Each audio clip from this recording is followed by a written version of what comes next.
one day somebody does something unspeakable to someone else, to someone you hardly knew, and you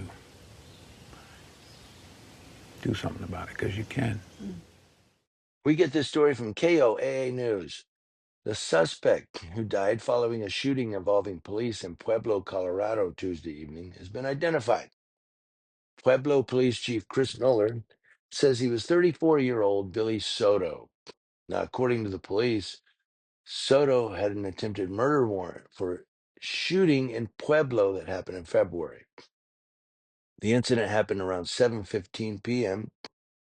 near the intersection of West Mesa Avenue and Cedar Street, which is located near Bessemer Park. According to the police, an officer spotted Soto in the area and pulled up to talk to him. And according to the police, Soto immediately shot and hit the officer. They say additional officers and deputies with the Pueblo County Sheriff's Office responded and additional shots were fired. Now, the police are saying that Soto ran and continued shooting at officers. He hit two other officers. According to police, officers returned fire and Soto was injured during the incident. And the police are saying that Soto was pronounced dead at the scene. Now, Chief Noller says he was out on bond on 3 felony cases, this Soto. All 3 officers who were shot were taken to the hospital, and they are in stable condition and undergoing surgeries. Well, that was when this broke. They're probably in the hospital recovering now.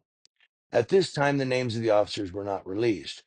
The Pueblo County Sheriff's Office says the 4 deputies that assisted police in this incident have been placed on paid administrative leave per department policy. That's because they used lethal force.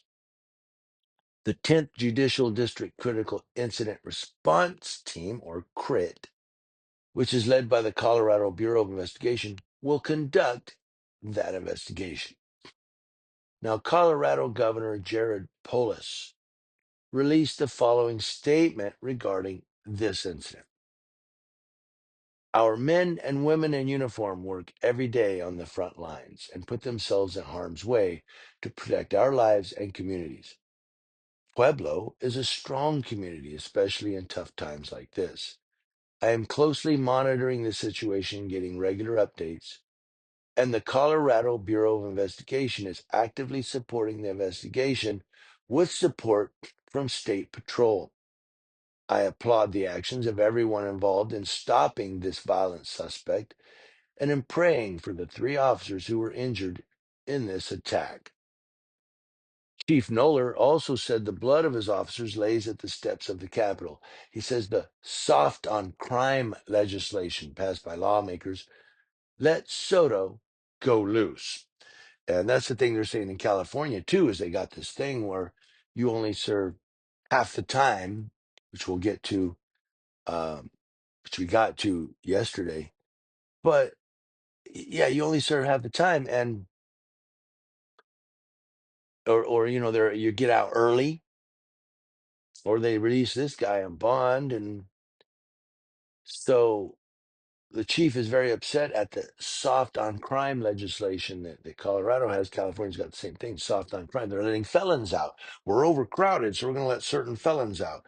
And then we get these stories where this one particular felon was let out early and killed somebody or committed a huge crime again, or, you know, so I don't know.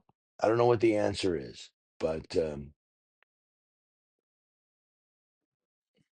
regardless of how you feel about law enforcement, don't think for a minute that these violent criminals that are committing these acts on police officers would let you have a pass. Hey, I'm not a cop.